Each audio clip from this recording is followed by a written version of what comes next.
Saudara yang terhormat, ini adalah wayang Parikesit, di mana mungkin sudah banyak yang tahu bahwa Parikesit adalah anak Abimanyu dengan perkawinannya dengan Dewi Utari, Dewi Rata. Nah, ketika masih kecil, itu masih dalam akhir Baratayuda itu. Lihat banyak lakon-lakon di YouTube tentang Parikesit banyak sekali. Nah, ini mungkin karya Mbah Darmo Pidot, tapi yang ketika sudah tua, karena tatanya lain. Lihat juga keterangan saya di konten sebelum ini adalah tentang tataan-tataan Mbah Darmo Pidot.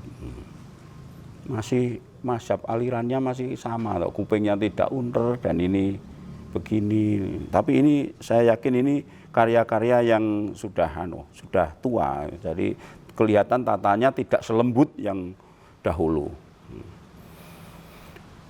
Prabu Parikesit setelah kemenangan Pandawa boyong ke Astina, dia dewasa lalu menjadi raja di Astinapura dengan gelar Prabu Kresna Dwipayana atau Kresna Dipoyono. Itu nunggak semi dengan nama kakeknya yaitu Begawan Abiyasa. Dia mempunyai 5 orang istri, yaitu Dewi Puyangan, lalu Dewi Gantang, lalu Dewi Satapi atau yang terkenal dengan Dewi Tapen, dan juga Dewi Impun, dan juga Dewi Dangan. Ya, masing-masing juga mempunyai anak, tapi yang terpenting adalah yang dari garwo atau istri Dewi Satapi atau Tapen yang mempunyai anak yang bernama Yudhoyono. Yang mana setelah Parikesit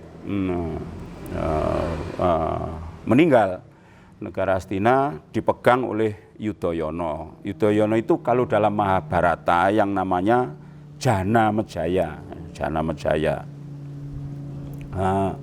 Banyak lakon-lakon yang melibatkan Parikesit, ada Parikesit Grogol, Parikesit Dadi Ratu, dan sebagainya. Dia menjadi raja besar di negara Astina yang juga mampu menyatukan Astina. Tapi ketika ini menjadi raja, banyak pemberontakan dari turun-turun Kurawa yang tidak suka terhadap turun Pandawa yang memegang tampuk pemerintahan di negara Astina. Wayangnya seperti ini, dan juga ada yang masih muda itu begini. Ini Parikesit yang masih muda, rambutnya gendong. Ya, tatanya kalau saya suka seperti ini kok. Jadi plongnya itu rodok ombo dan rodok agal. Agal itu tidak lembut. Tapi semu dalam arti luas. Semu itu luas dan estetik. Yang Parikesit muda. Terus ini lagi, oh kok beda dengan yang tadi Pak? Iya, ini tadi kan cuma beda kapangannya rodok beda. Ini lebih ramping, pecahane jarik seperti ini. Anune jahit itu melengkung ke atas, ekor matanya ke atas. Terus ada juga yang seperti ini, jangkaan.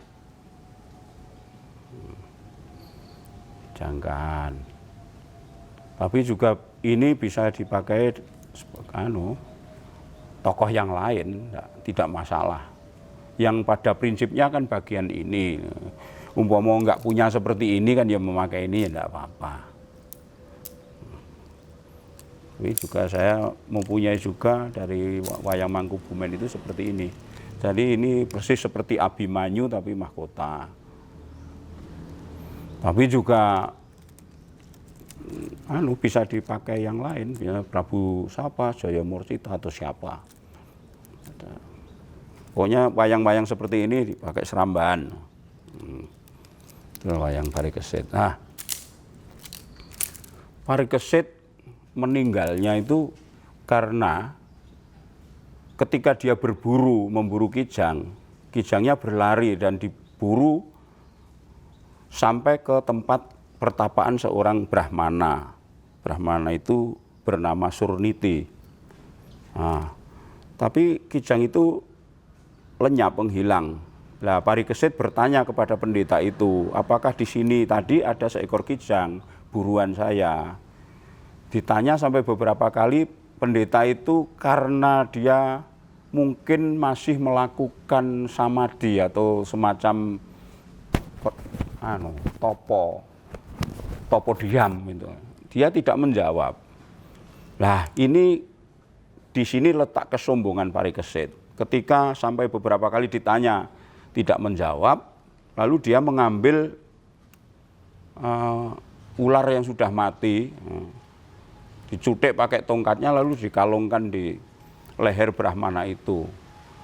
Seketika itu walaupun Brahmana itu masih diam, tapi anak dari Brahmana itu yang bernama Srenggi itu tidak terima ayahnya diperlakukan seperti itu.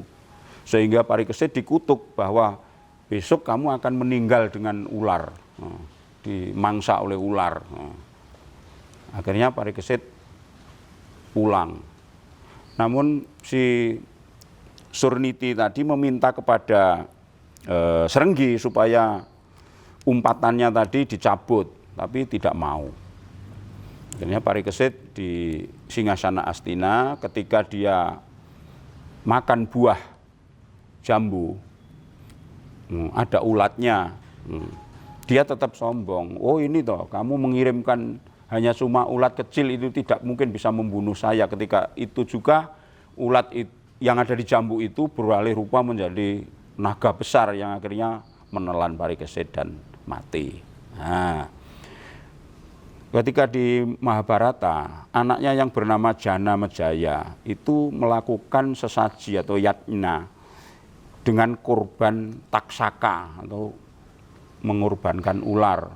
Karena dia tidak terima bahwa Parikesit dibunuh oleh ular itu. Sehingga dalam sesaji kurban ular itu, katakanlah berjuta-juta ular itu terbunuh atau mati di dalam sesaji api itu. Itulah sekilas saja tentang kematian Parikesit. Ini wayangnya yang tadi adalah yang ini. Resapi dulu. Yang ganteng wajahnya seperti Abimanyu. Mari kita cintai peninggalan masa lalu dan juga budaya kita, dan mari kita tumbuhkan calon penonton-penonton wayang baru sehingga wayang tidak akan kehilangan penonton di era apapun dan di zaman apapun. Terima kasih, silakan komen, share, like, dan terima kasih atas atensinya terhadap channel Purba Asmara Official. Semoga bermanfaat.